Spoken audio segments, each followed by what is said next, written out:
So I'm Daryl Jacobs. I'm here with 5D Ranch Chuckwagons.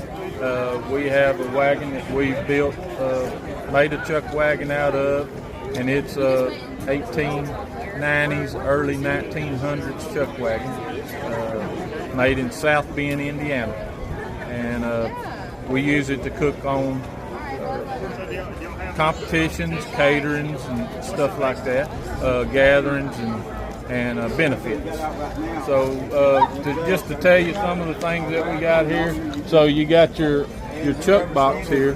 This is what they use to feed the cowboys. That's what the cookie used to use to feed the cowboys out of. They usually fed about 10 to 15 cowboys off of the chuck wagon on a trail drive. They'd have, 1,000 head of cattle with 10 to 15 cowboys, and he would be the cook for all of them.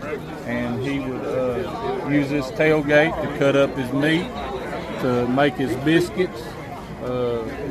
He'd use he had different things like the meat cleavers and knives and saws that he used to process the meat with, and then he only had lanterns to use for light, and he's usually up about 3:30 in the morning getting breakfast ready. Okay, and then he'd have breakfast for the cowboys. They'd get out at daylight or right before daylight and start pushing the cattle, and he would have to take the chuck wagon and get in front of them. And he'd get in front of them, and he would set the wagon up. Him and the horse wrangler usually would set the wagon up for the evening meal. Okay, they didn't stop for lunch. The cowboys grabbed a biscuit and probably a piece of dried beef or something like that. If they had a piece of salt pork left from breakfast, they might stick that in their saddlebag, wrap it up in their handkerchief, and that was their lunch. So he could cook the evening meal for them.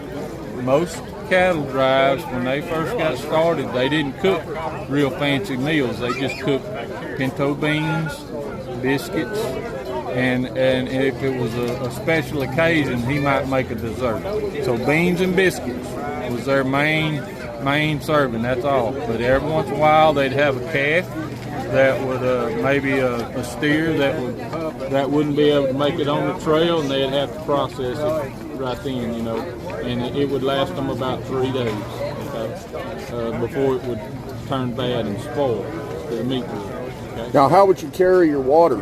So we have a barrel on the side, 30-gallon water barrel.